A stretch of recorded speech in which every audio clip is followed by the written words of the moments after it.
Hey, this is Caleb Owens with the Insurance Experience, and today I'm with Lesley Powell again. Lesley, how are you doing today?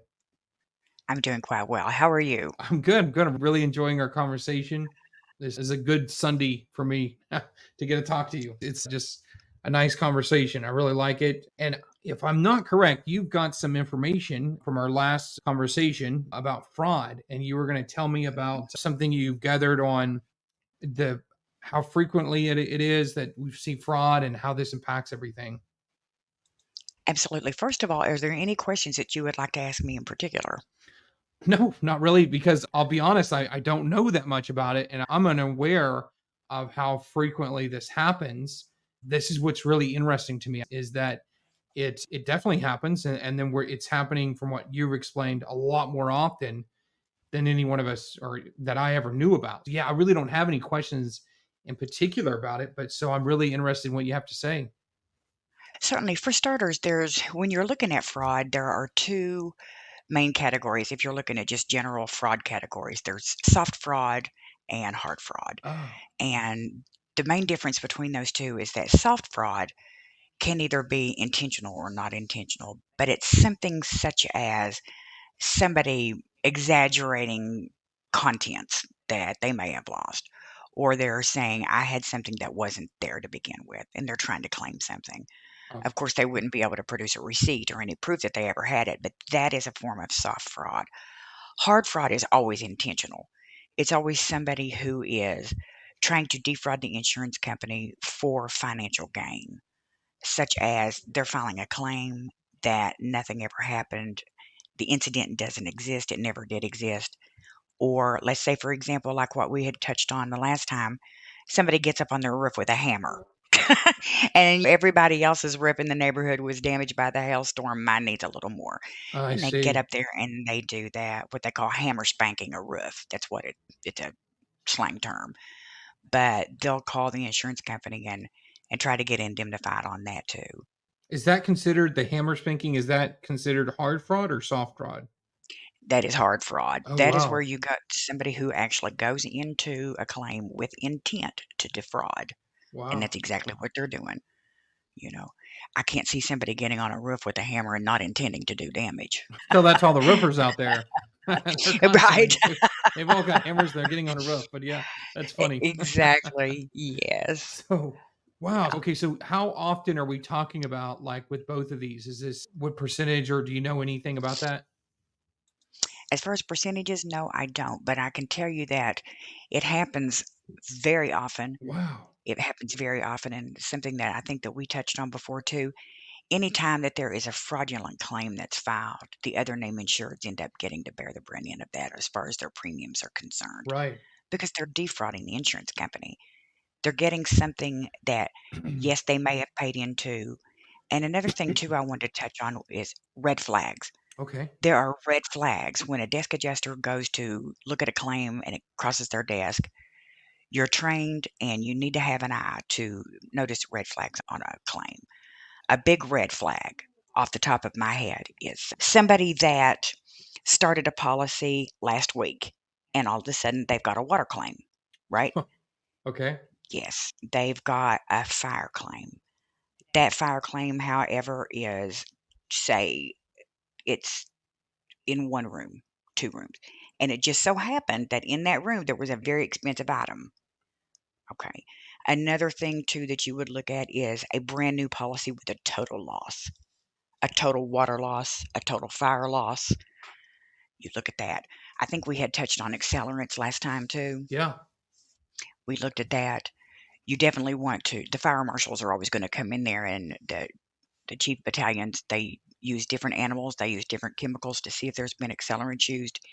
Anytime they find something like that, it has to be investigated further because you never want to point the finger and assume that somebody has done something like that. So it has to be investigated by the people who know more about that.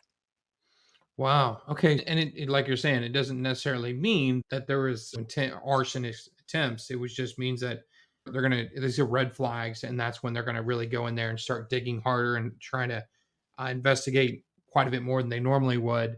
And I'm thinking about somebody that would be doing something to their house, like remodeling. And Mhm. a lot of people may or may not know this, but paint is an accelerant that Yes. burns, especially oil-based Yes. paints. It burns really fast. Yes, it And does. there's a lot of other household chemicals like that, that depending on what they're doing, you may be just working on the house doing some remodeling or something like that. But just that presence in that house would be an accelerant without a doubt. And then that's really interesting to me that whenever they go in there to investigate, that they're going to be able to detect that and then also say, okay, this is cause for suspicion. We're gonna investigate a lot further because there was an accelerant used. Is that correct? Mhm. That is correct, but Wow. let me give you just a broad spectrum example. Sure.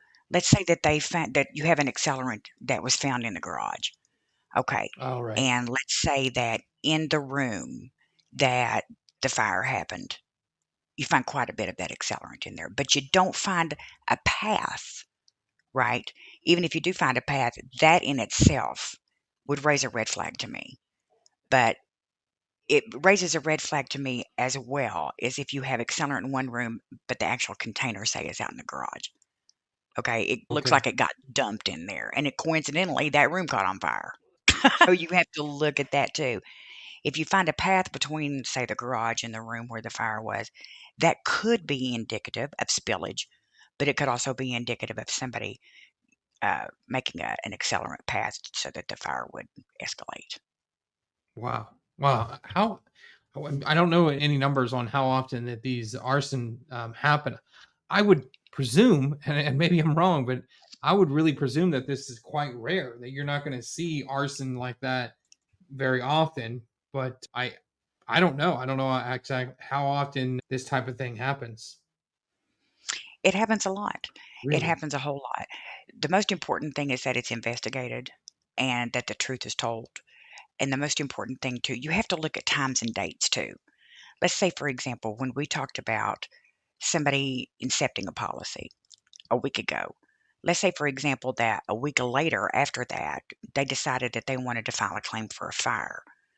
Okay. What you want to do is you want to get in touch with everybody in the area. You want to see if there's cameras. You want to do everything that you can. Even if you have to go subpoena cell phone records from somebody said, yeah, I did it, whatever.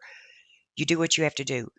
But what you want to do in that situation, Caleb, is you want to make sure that you know what the date and the time was around about the time. The date is more important because let's say, for example, that fire actually occurred 2 or 3 days or 2 or 3 weeks before. Oh, really? Right. Wow. So now they're trying to defraud the insurance company for a property claim that they didn't have covered. Another thing too, and a lot of people Wow. don't know, this could be considered a soft fraud, but I'm going to assume that most people don't know this. I think we touched on double indemnity last time.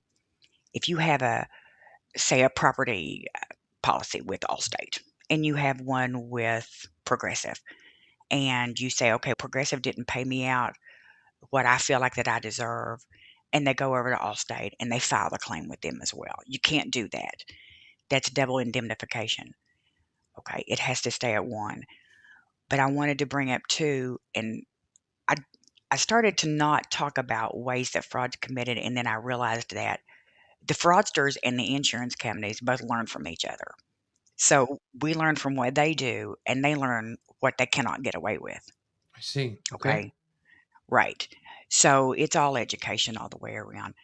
But there is a certain database that these claims are run through. The desk adjusters, they search on name, they search on name, date of birth, telephone numbers, addresses, spouses' names. There's about somewhere between 7 to 10 searches that you'll do on every single claim. And you'll see claims that'll come up. 1 month there has been a water claim, 2 months later a water claim, Really? 3 months later a water claim. Wow. Yes. Or say you've got big loss claims. I'm not talking about little loss claims, but that's still fraud, even if it is little. But let's say that they were indemnified 50 grand on a water claim. And then 2 or 3 months later, they were indemnified on another water claim for 75, and then another one for say 40,000. And those dates were very close together. That is a red flag. That, as a desk adjuster, that would scream sirens off to me. There's something wrong. However, Like we talked about not assuming things. On the flip side, let's say this is an HO4 policy and it's a renter's policy. Okay. And I go in and I look back at it and I say, okay, this person is a renter.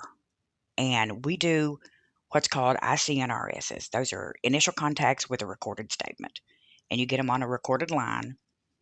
And with certain insurance companies, it's mandatory. There are very few exceptions. You cannot get around a recorded statement. It is a legal binding contract. But if you get them on the line, and let's say that somebody says, I rent, I've begged my landlord to please fix this, they will not fix it. I am, of course, going to suggest that you move, right? Right. I'm going to suggest that you move because number one, you're killing your premium on your HO4 policy. You're killing it. Number two, you're very likely putting yourself in some kind of a health risk. Black mold can set in within 24 hours. And number three, what's happening is your lifestyle is getting turned upside down because you've got to have people come in there and fix that. Drywall may have to come up. The flooring may have to come up. The roof may need to be fixed. These types of things. In an event like that, if they can prove to a desk adjuster, this is what's happened, what I'm going to do as a desk adjuster is I'm going to go back to the property manager and the landlord, whoever the building owner is. They may be hip to the fact, they may not be, but they're going to be.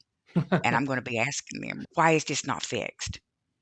And if they ask me why I'm questioning them, I'm going to tell them because I'm with the insurance company and I need to know. One is I need to know because we're having to indemnify over and over again for water leaks inside of this apartment house, whatever it is. And number two, I'm looking out for my name insured. I'm looking out for your tenant because there's a problem here that needs to be rectified. Okay. So in that case, I'm the interim, but that's a case right there that you would definitely want to get a second opinion on before you did a payout. I don't know at that point, Caleb. That name insured is not causing damage. I don't know that they're not causing damage. So what you want to do in a situation like that, you definitely want to get what's called a Claimex. You want to get pictures, you want to get videos of the damage. You definitely want to get the picture if there's still water flowing around somewhere, you want to get pictures of that too. Any kind of mold, you definitely want to get the times and the dates of that. You want to look at the date of the inception on that policy. Another thing too, since you take it that far, take a peek back at that very first claim that got across your desk, whoever's it was. Look at that policy inception date. Are they good? Is it possible it slipped through the cracks? Are one of them fraudulent that you know of that you can see? If not, then you can carry on with it. But you've got to be able to prove the difference between somebody actually causing damage that is leading them into filing a claim. And if it's, say, for example, it's just negligence on the landlord's part. Either way, it looks bad. Wow.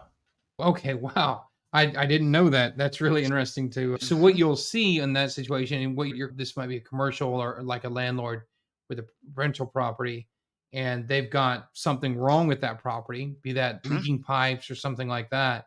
mhm, These pipes mhm, leak, flood the house. They're filing a claim on their insurance and and help me out with that because I would think that they would deny that if I guess they wouldn't. Oh, I guess if you've got leaking pipes and those pipes flooded the house, then obviously the insurance would pay for that. But like you're saying, if it happens repeatedly again and again, then mhm. would that be considered soft fraud or would that what would that be considered? It depends. Oh, okay. It depends. Let's say, for example, that, and here is the caveat in all of that. Hmm. The property owner, 9 times out of 10, is going to have a DP policy. They're not going to have an HO3 or an HO5. They're not going to have those types of policies. They're going to have what's called dwelling Okay. policy. Okay, that covers third structures and it covers anything that belongs to them inside of that dwelling. Okay, the contents has got to be covered by an HO4 policy by the name insured that lives there, the tenant. So, in other words, the landlord, they're not going to care about your contents. They don't care about that. They care about their dwelling, which is going to get covered based on what the policy covers, but they're not going to care about your contents. So, if this person has to continually go over and over again and file these claims, and they say, "I can't afford to move, I can't do that." Of course, we're gonna do what we can to help them get out of that situation. But soft fraud in that situation would be, say, for example, the tenant that had the HO4 policy and they exaggerated contents that got lost. Okay. So this situation that you're looking at could be both Hmm. because the soft fraud could come from exaggerated contents. But if they actually were the ones that caused the peril to happen to begin with, that is hard fraud because Oh, they wow. did it with intent. Oh, okay, okay. So it's all about intent. So if they intentionally did it, that's the differentiating factor. That's the difference between soft fraud and hard fraud is intent. So if they, like you're saying, like the hammering the roof, that would clearly have intent to increase their payout that they would get so that we can get a whole new roof. And the same thing if they were causing something or doing something with the water to cause it to Hmm. flood the house and they intentionally did that, then that would be intent, and now therefore that would be hard fraud as well. But see, there's still intent with soft fraud because if I'm Oh, filling out a okay. contents evaluation form and I claim a laptop on there or a TV on there that I never had, Oh, I see. I did that intentionally. So there's still a little intent there.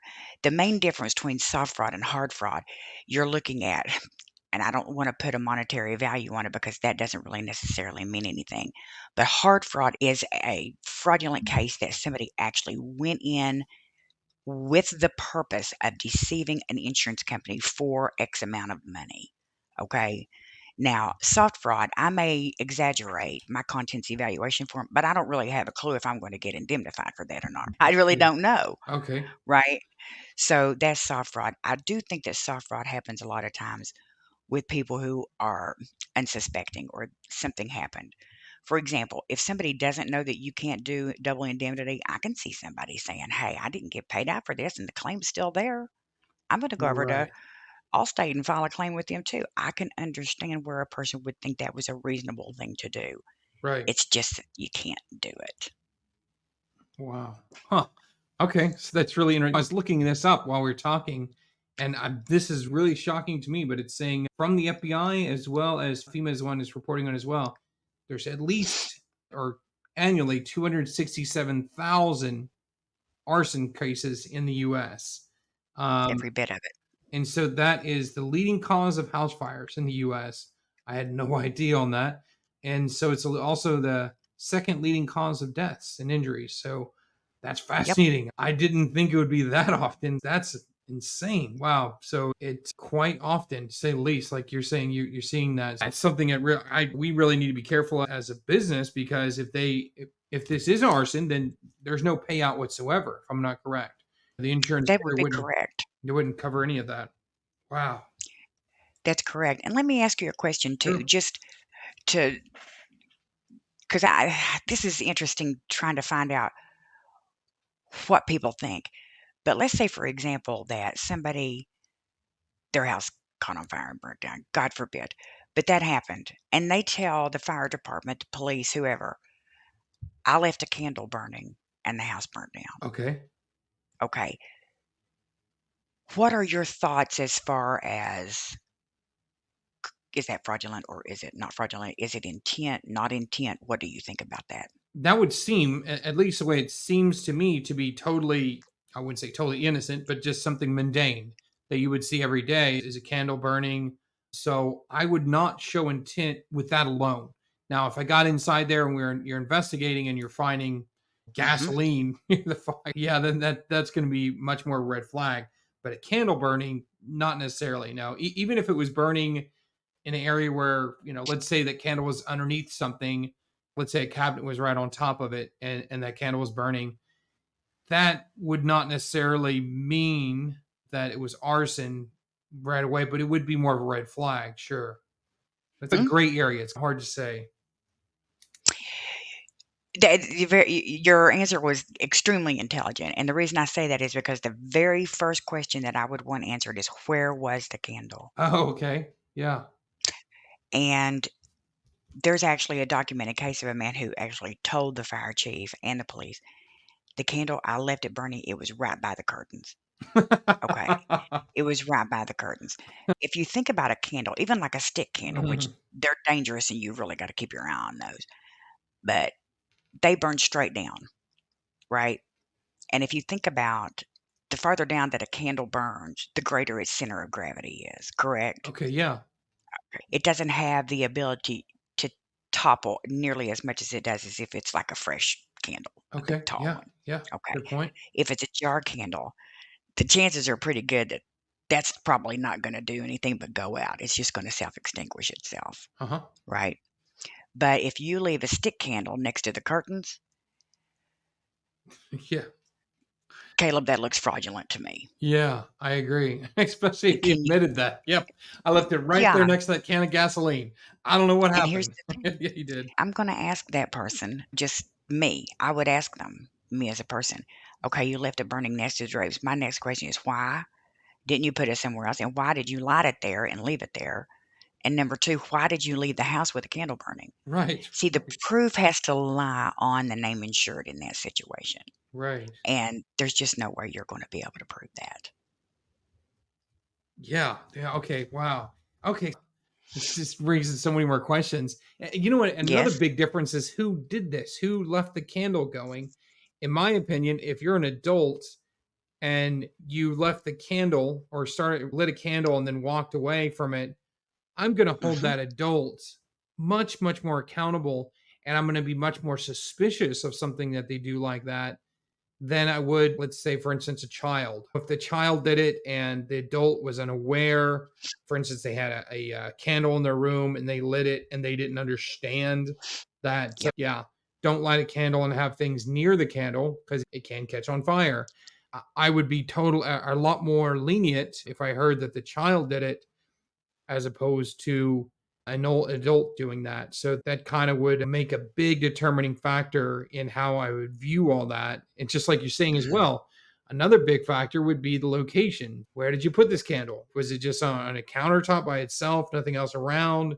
And there's tons of things that happen that you Oh, yeah. like, let's say unintended consequences, things that you never Oh, yeah. could have thought, or they originally, let's say you lit this candle and it was just burning and there's nothing, wasn't cause harming anything, but then someone else came and did something and they put this object, let's say, on top or very close to that candle.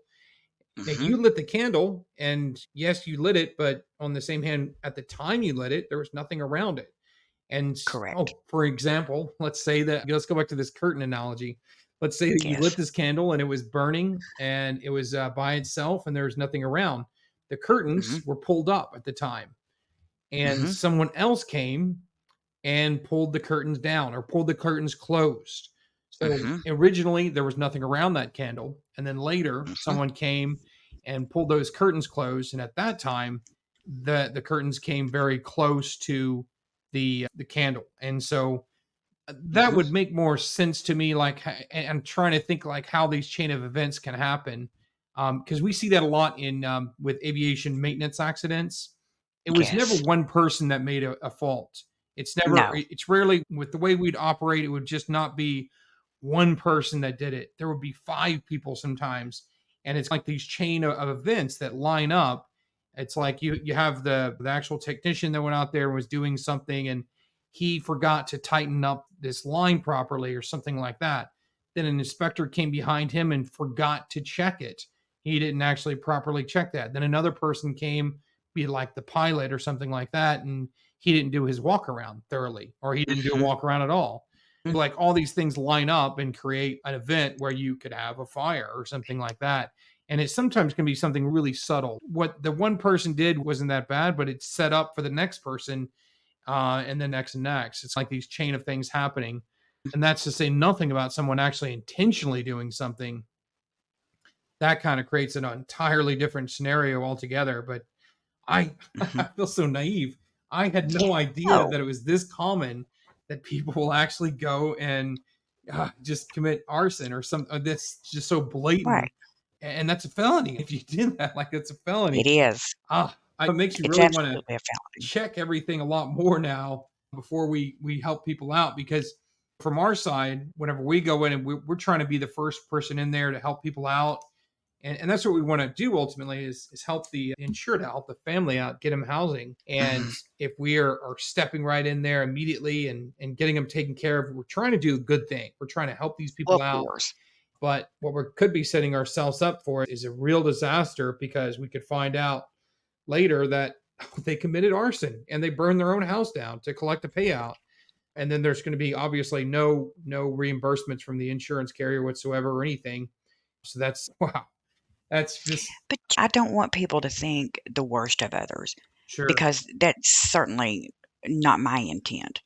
I just want people to be careful and be watchful because the truth of the matter is, I want to say that most people are good and that they tell the truth, but you and I both know that's probably not true. But that is not going to quell the way that I feel that, how can I say this?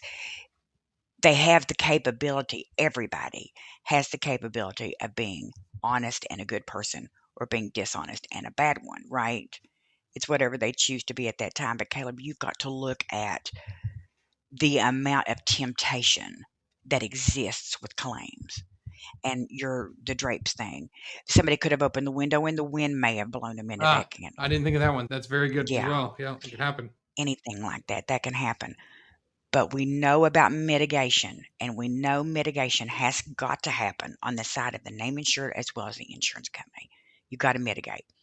You were talking about the airlines. One of the forms of mitigation that they do on aircrafts is the redundancy in the cockpit, Right. right? Yep. They do the checkoff list, Mhm. and one of them will look at the checkoff list and they'll do it, and the other person says, "Yes, I did it." The walk around, they have a checkoff list. Did you do this? Did you do that? They'll check it and they say yes. And they check all of those things off before every time before they even push back. Right. That in itself is a form of mitigation Ah, you have to a good keep point. Yeah. anything from happening, Yeah. right? Moving that candle away from the drapes would have been a good mitigation tactic to use in that situation Sure. because you don't want to do that. I actually know about a case of a person who has two small children that actually the kids had started two fires in two different houses. Intentionally? And So no, no. they just were Oh simply wow. not being they weren't being supervised correctly, and it ended up being a big mess, of course, and they were renting, and it caused a problem, Yeah. That's a lot of absolutely, it problems. did. Caused Wow. a lot of problems. Yes, it did. In that case, though, if the landlord, property manager, whoever they are, the owner, had a DP dwelling policy, then in that case, they would be indemnified. But you've gotta think too that those are also expensive policies because DP1 is basic. 2 covers what 1 does plus extra. 3 covers everything that 1 and 2 does, and it's the broad one. So there's DP1, 2, and 3s. But as far as contents goes, if you don't have an HO4 policy, you're flapping in the breeze. You don't have any coverage whatsoever for your contents. Wow. Okay. So just so many things I'm just trying to think about here. It's all the There's different a lot. possibilities. And you really mentioned something that's really interesting to me is like the human nature aspect, all this, like Mm, how this comes into play with mhm. people. And obviously there has to be like, especially on fraudulent, there has to be a calculation. They have to be calculating and thinking like, okay, so I can't, Mhm. for instance, let's just go into this. I can't afford my mortgage payment. I can't afford to keep Correct. paying things. What can I do? And so there, this is, it's like you're saying the temptation is there for Mhm. people to say, why don't I just start a fire, let the Mhm. house burn to the ground, and then I don't have to worry about any of this. It'll all burn to the Mhm. ground. I'll get all this money, all this payout, and then yeah, I can do whatever I want with that money. And so that type of calculation, they're thinking like that. Oh, and then there's another, and I'm probably going to butcher this, so help me out with this. It's called like a controlled payout versus an uncontrolled payout. And this is whenever the insurance will, and I was understanding that before Katrina, Katrina was the event that really made change the calculation. A lot of this is that Mhm. this all started from Katrina, is that basically they would, whenever the insurance company would pay out to get a property repaired, they would just pay out the money. It'd be like, say Right. 60, 100, sometimes a lot more money than that, hundreds of thousands of Mhm. dollars. They're paying down for people to repair their property. Mhm. And Katrina really changed a lot of that because these homeowners were like, hey, you know what? Do I want to continue to live in New Orleans? And this entire Right. neighborhood, entire area is underwater by 4 feet of Right. water. I'd rather not. And then they just Mhm. up and leave, take all the money in his payout and just go somewhere else entirely. Meanwhile, the mortgage company is standing there with an asset that is underwater and is now Correct. not going to be repaired. And after that event, that's when they really locked down and started giving out these control. Am I saying it correctly? Is that correct? Is controlled payout? I'm not familiar with the term, but I believe I know what you're talking about. Okay. Yeah, it's like a guarantee. Mhm. It is yeah, it's a guarantee. And so it's good intentions Yeah. from the standpoint of the insurance carrier protecting the asset, protecting the mortgage company, but Mhm. an absolute nightmare for the construction companies or remodeling companies, restoration companies going in to repair these properties because they're going back in to repair a property that's worth 400,000, obviously a lot more money than that now. And so they can't just go in and say, because the insurance company will try to say, all right, we're going to release 25%. We want to see 25% of this structure restored. And Mhm. that's clearly Yep. somebody sitting at a desk and in front of an Excel spreadsheet or something like that. And that's their frame of Right. thinking 25% of money. I want to see 25% of that house rebuilt. You're like, no, from the standpoint of the construction guy that's out there actually building this house back, they're like, that doesn't make any No. sense. I can't give you Right. 25% of a board or of anything else. How do you want me to do this? And so, Mhm. yeah, that creates an absolute nightmare. And so then they have to get sometimes 6, 8, 10 different companies on a check to be all signed off and then all pay out. So it's a very difficult situation, and it's originally it's there to protect the mortgage company. Its intent Oh, all, yeah. all the way around is protect that mortgage company because they're the ones with the that have ultimately loaned out the money, and they want to Oh, yeah. ensure that those funds going are going to repair the property and not going to X, Y, and Z. Because you also do have fraudulent construction companies, restoration companies, and Oh, the sort yes. that would basically collect this money and then not repair the property. Or not However, do it correctly. exactly, exactly. And Yeah. so these checks and balances Yeah. have good intentions, but Using cheap materials, just shoddy work, that kinda stuff. yep. Absolutely, but think about this too. Let me put this little bug in your ear. What about somebody who has negative equity on a property Oh, or a property payment that yeah, they can't afford? yeah, Katrina was their golden ticket out. exactly, exactly. And So, if they were even tempted to file a property claim for something like that, Katrina saved them from it and kept them honest. But you gotta think too about the yeah, people who decided to stay down there and rebuild. yeah, That's a brave move. That's a bold, brave move, and yeah, kudos to them. That's their home, that's where they live, that's where they wanna be, and they have a right to do that. yeah. Yeah. That's So, interesting. it's people like that that So okay, so let me unpack what you're saying here. You're saying negative mhm, equity in the property. So basically, they owe correct, 500,000 and or more, and the property's worth now $300,000. They're still correct. under the hook for that loan. But what that basically gave them was this large cash payout at that time, because if I understand it correctly, before Katrina, they didn't really do anything like this. And they would just pay out all the money, $380,000, $600,000. All right, here you go. Here's a check. Right. Give them all this money. And basically, under the premise that they're a homeowner, of course, they're going to go and repair their property. And they just said, you know what? I'm good. I'm good. I'm going to take my 400,000 or whatever it was at the time, X amount of dollars, and then I'm good. I'm going to go somewhere else. I'm going to go live somewhere else and take care of myself, and then just default on that mortgage and not even pay them back at all. And so those mortgage companies were the ones that really lost out on that. That's when they really started clamping down. And this is, like I say, admittedly, I don't know if this is exactly how this really happens. This is the story I understand, but that's what they control their payouts. So they control it extensively, like exactly who gets the money, when they get the money, and then it gets paid out in percentages. It's never 100%. Mhm, It can be 10%. And they do a calculation.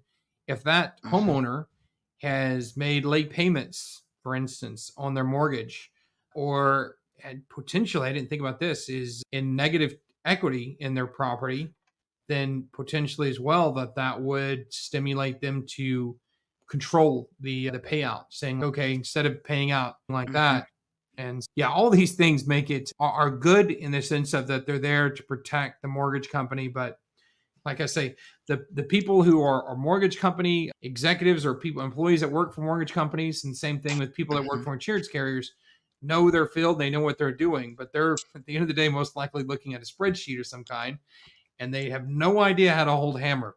They probably have no Correct. idea how to actually build a house back. And so you got that Right. poor construction guy, restoration guy out there like, how am I going to put a house back together 10% at a time or 20% at a time? Exactly, exactly. And to touch base on what you had just said, and I think we talked about it before, but you're looking at a house that's worth the 300,000. The rebuild might be 450. Okay. Yeah. So let's say, for example, that they've got 50,000 on that policy. So you've still got 5,000, you've still got $10,000 there to work with as far as the dwelling coverage A is concerned. Okay. Because you and I both know coverage B is separate. That's other dwelling, like an outbuilding or a separate garage. Anything that's attached to what is covered under coverage A is still under coverage A. Anything that was built inside of a home that's a permanent fixture is still coverage A. That's not contents. So you're looking at the 450,000. This person is off the hook, completely off the hook. Because let's say that they were upside down anyway, right? Okay. Doesn't make any difference because the house is still going to get rebuilt. They've got enough coverage on it to rebuild the house. So there, and that other thing you were talking about too, I believe you are referring to when the mortgagees actually were required to be on the policies themselves, correct? Where you have to list the mortgagee if you have one. Yeah, and which is Hmm. most people have a mortgage on their policy. So Correct. yeah, I'm quite confident that's on all the policies. And typically, people may not even necessarily know about all this because it's all automatically all rolled in together for them in an escrow. So they just pay out their monthly payments, Correct. and then that's all rolled in together. But yeah, that mortgage company is definitely on that policy. That is correct. And they do get indemnified as well. That's absolutely something. They're going to get indemnified for the amount that's due to them. Pending, we hope they get indemnified for the entire amount, but it's going to depend on the policy. That's why so many of these lenders now are requiring people to have X amount of coverage A, X amount of coverage B, because they want to make sure that if there's a claim that's filed, that they're going to get their money back, right? Right. That's right.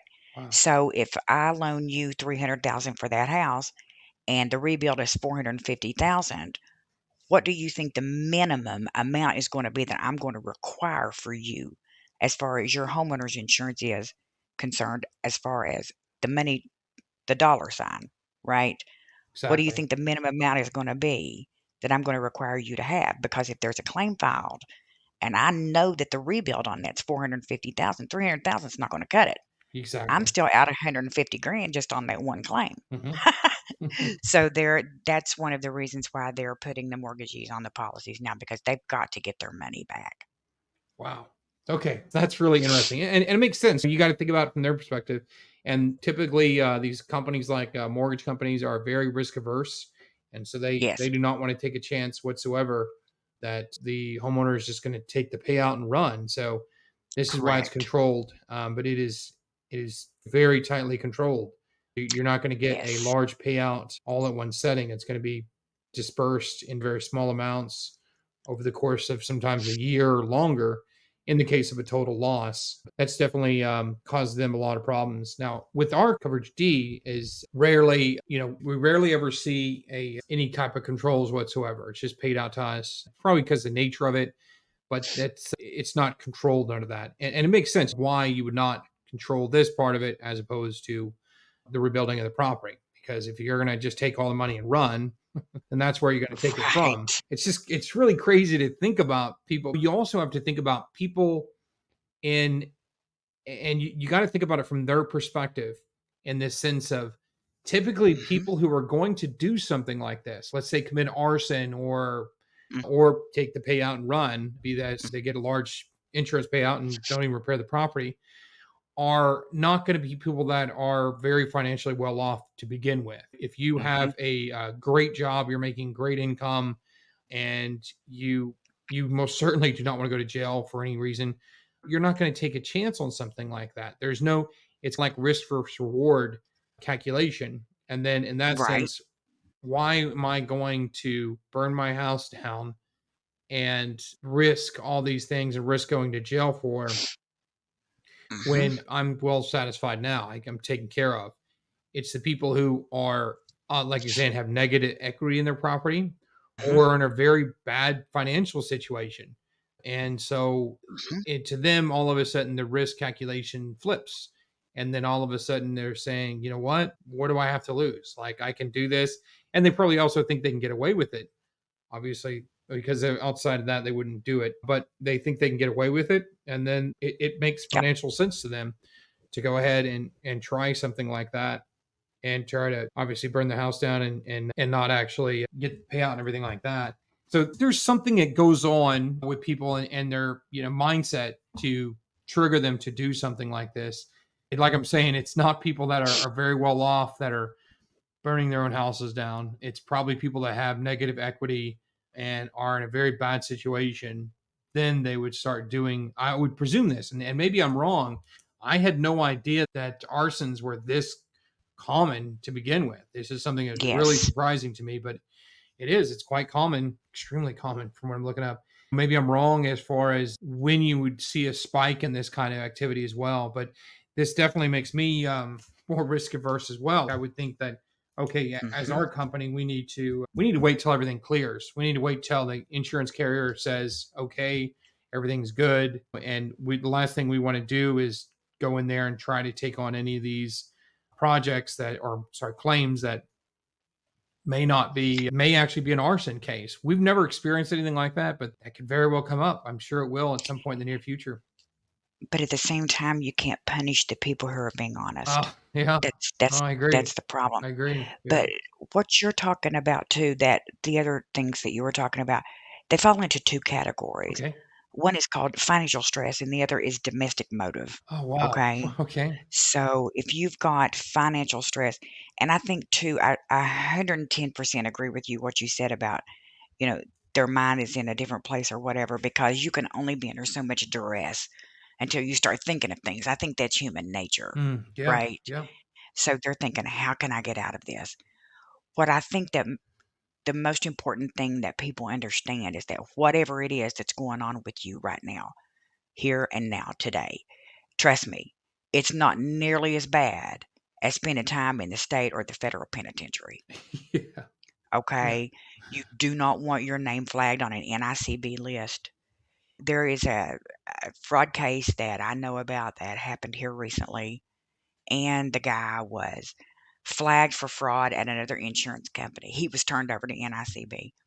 Somehow or another, he slipped through the crack, got a policy with another insurance company, turned around, did the same thing, and the insurance company was able to prove that he had committed some large loss fraud Wow. and turned him over to NICB. This gentleman turned around and hired an attorney, which it didn't do him any good to do that because by the time that something like that has been turned over to the federal that agency, the NICB, you're looking at very seriously seasoned desk adjusters, supervisors, managers, senior managers, operational leaders, uh, CFO, COO. We're going to the top echelons in insurance companies before it ever gets turned over. And you're looking at probably somewhere between 7 and 10 people that are looking at that claim. Wow. And they're people that probably have forgotten more about the industry than most people will ever know. They're very experienced, they're very seasoned, they know what they're doing. But it's not a database you want to be in. You don't want them knocking on your door, So is giving you that a the phone call. National Insurance Crime Bureau?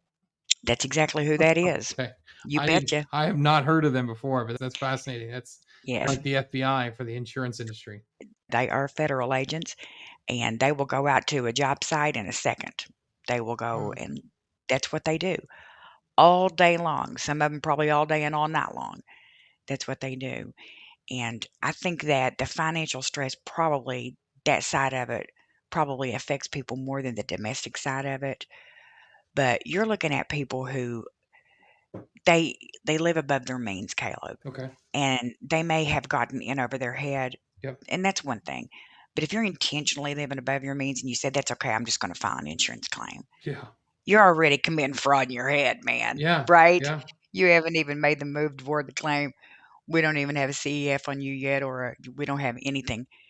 But if you're even thinking about doing something like that, please don't. And I cannot stress that enough. You're costing yourself money. You're costing the other name insured's money. If you don't care about them, that's your problem, and that makes Wow. you a bad person. Period. That's what it is. You're costing the insurance companies money, and it ends up being a negative experience all the way around. Whether it's negative for the name insured, it's negative for the insurance company, and it's certainly negative for all of the other insureds that are having to pick up the slack where you defrauded the insurance company. Yeah. Wow. Okay. What does domestic mean? What does exactly that entail? Say, for example, somebody got engaged to be married and they really wanted to impress their fiance, right? And they Okay. went out and bought him a $25,000, $30,000 engagement ring. Okay. They went in the hole Right. and they put it on a, say, a credit card that they know they can't pay off, and they go file a claim. Another domestic thing on the other end of the spectrum would be, say, a serious illness, or they've had a death in the family Yeah, I can see that. and they need to cover funeral costs. They had a baby unexpectedly. They didn't see that coming. It causes a lot of financial stress in a house. Somebody that, say, wants to go back to college and they can't afford it. I'll file a claim and get me some money and I'll go back to school. Fine. There's all kinds of student loans out there that you Wow. can apply for, right? Let's say, for example, that you and I are in business together, Hmm. right? And you come in one day and you say, "Hey, Leslie, I don't want to be in business with you any longer." And you leave me holding the bag with a loan for, say, $500,000. Hmm. Okay. That might cause somebody to say, "Oh my God, I don't know how I'm going to pay this back Hmm. and I owe it." And if you really want to be slick, what you would do in that case, and I do not know if this would hold up in court or not, so don't quote me because I'm not an attorney, but on the check, if it's written or instead of and, right? Say, for example, Caleb Owens or Lesley Powell. In that case, it may hold water in a litigation. So it's you or I. But if it's and, you would be responsible for at least 50% of that, correct? Oh, wow. Okay, I've never Right. thought of that. That's fascinating. Okay, Definitely you're talking something about you like would a want to business check. arrangement where two people are partners, and basically they would be buying whatever it is for the business, Hmm. and they're both Right. on a business loan. And Correct. if that loan said or the words or, so this Hmm. person or this person, Hmm. then potentially You have to be careful. you could walk away from that and say, "Oh, I'm not responsible. They're responsible." It's That's potentially fascinating. that you could, and then in that case, it would have to go to a civil court, and you'd have to sue them in civil court. But again, I'm not an attorney, but I would think that's something that probably would hold water in court. I know that a long time ago, years ago, 40 plus years ago, my mother told me, she said, if you look at your father's checks, it says my name and Okay. his name, Okay. not or, because I'm not going to give him an opportunity to go clean the checking account out. Right? She was smart. She was really smart. She knew what she was talking about. He was Wow. very smart. Now, had it said or on there, he could have gone in there and cleaned her out, or she could have gone in there and cleaned him out. And, So both of them like you have say, to be take the on the money back. account and both of them have to sign in order Hmm. to cash a check. Wow. I don't know whether they still do that nowadays or not, but back then they did. So it was either and. So she had and on there, and both of them would have to sign off in order to clean it out. Seems it really highlights a point is like how old checks are. And Hmm. as like a financial instrument, checks are really gone out of way. Now you rarely Oh see yeah. checks being written in everyday life except for the Hmm. insurance industry. They have Right. hold on to that tech. They're still there with checks. And so if you think about it, I shouldn't say it's funny, but it is that with these large sum checks that they're paying out, Oh yeah. hundreds of thousands of dollars, and they're paying out all this money to the insured, they write a check. There's Yes, they so do. much better ways to do things than writing a check now, but that is more secure, much quicker, all these different benefits of using other, but yeah, they still use Mhm. checks to do everything. Is that really common from your experience in the insurance The industry? company that I work for, the name insured can choose. They Oh, can wow. choose direct deposit or they can choose to get what's called a draft. Wow. Now, refunds that we would give back, it goes back to whatever the original payment method was. If it's a card, Oh, I then it see. goes back to Yeah. the card. And another thing a lot of people don't know about that kind of stuff, and they don't know, they'll say, "Oh, that account was shut down." Was the account shut down or was it just the card number? Oh, Because they right. can issue another card number that's attached to the same account, so you're still gonna get your money back. It just won't go on that card, it'll go on another card, but it'll be the same account. When you have to hot card somebody, shut a card down, 9 times out of 10, the bank keeps the account number open, they just issue a different card number that's attached to it, Wow. right? But they're gonna end up getting their money back. And that's another speaking of checks and fraud, that's another thing too. "Oh, I never received it." Insurance companies have a way to go back and see if that check has been Of cashed. course. Yeah. Yes, we do. We've got a way to see if it's been cashed, where it was sent to, correct, and they can stop a check on a dime. So if you think you're going to fraudulent, "We're gonna get another check, yay."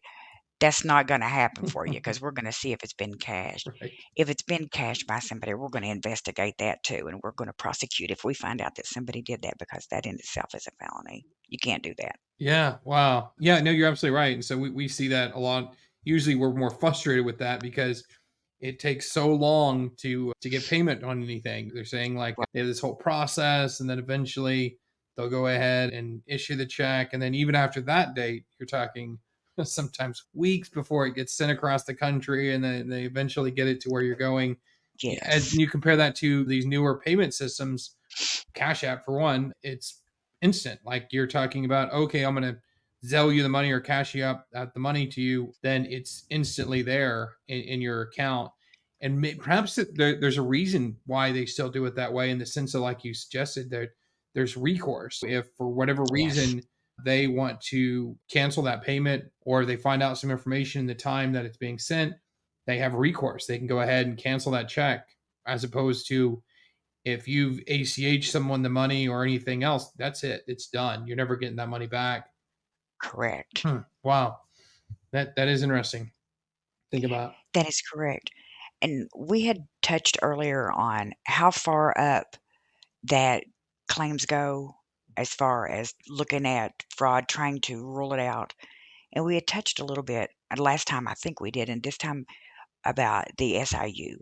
Every insurance company has an SIU group. There's always one on the auto side, there's one on the homeowner side, or whatever else.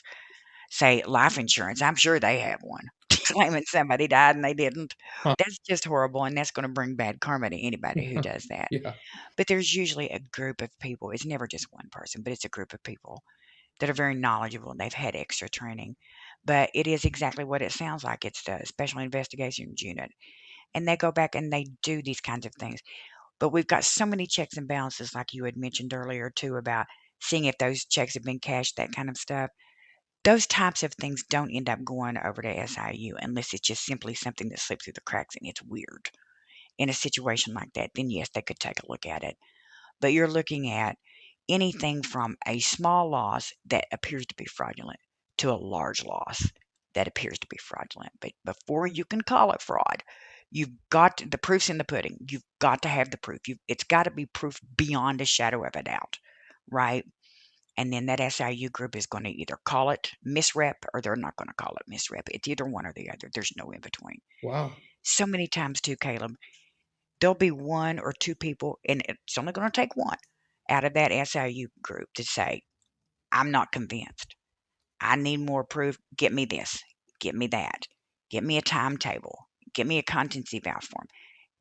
But when that desk adjuster brings those types of things to that SIU group, their ducks are usually in a row. They've Right. got the proof right there. They're screen sharing and they're showing these people.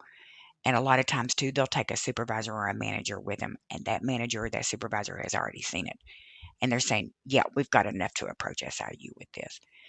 And a lot of times too, desk adjusters have an ability to click a button inside of a database that they're working on, and it'll send the case number or the file number, the claim number, over to the SIU unit, and they can take a peek at it. And a lot of times, if they want to see it, they'll say, "Bring it to the meeting, bring it to the group. Let's Wow. take a look at it. I want to see your proof. I want to compare it with what I've got." And again, if they're not completely convinced, then they're not going to call it a misrep. But if Wow. they know by looking at what you've got and what you're presenting to them that it's misrep, they're going to call it. Wow. and it gets turned over to the Department of Insurance and the DOI most of the time. DOI takes it from there, but once it gets to the DOI, there's a really good possibility based on you as a desk adjuster doing your due diligence and doing a great job and caring about what you're supposed to be doing and paying attention, it's going to get turned over to the Federal Bureau. There's a really good chance it's going to get turned over Wow. unless the DOI has a way around it. And what all they do as far as fraud cases, I'm sure varies state to state, but I'm sure they probably try to quell it if they can. If it's something that's just atrociously egregious, it's going to get turned over. Wow, that's crazy. That's really interesting, though. Really interesting. I really appreciate your time today. I really I think I learned a lot. I definitely, for better or for worse, it definitely opened my mind up to the possibilities of this, how often this happens. Mhm. I was truly unaware, and I agree with you that we need to not treat everyone the same, because you do have these situations that where someone does commit arson or something like that, or Yeah, a variety of other things. And but it's still really interesting to me, and I really appreciate learning all about that with you today. you betcha. Just remember that you always have to probe. Use your eyes, use your ears, use your brain, probe, investigate. You've got to investigate, dig in there, dig deep, get the facts, not the hearsay or what somebody else said or what you think. It's not about what you think, feel, want, need. It's about the hard, cold facts. Are they there? If they're there, what are you working with? Are you working with something that's good or are you working with something that's bad? Huh. There's really no in between when it comes to claims. Wow. Wow. Excellent. I want to have you on again in the future if you don't mind. We'll Thank find you. another topic. You seem to be so knowledgeable on so many different subject matters. We'll find another topic that we can talk about in the future, and I'll have you back on again. You betcha. I would love that. Thank All you. right. Thank you so much, Leslie, and you have a great Sunday. Same to you. All right. Thank you. Bye bye. Hi, this is Caleb Owens with Premier Insurance Housing. Do you need help with ALE or temporary housing for your policyholders or clients? If so, we would love to help out. We offer a wide range of services, and we offer our services nationwide. We offer mobile homes and fifth wheels to single family homes and apartments. To request our services, just click the link in the description or give us a call, 405 604 0786. Thank you.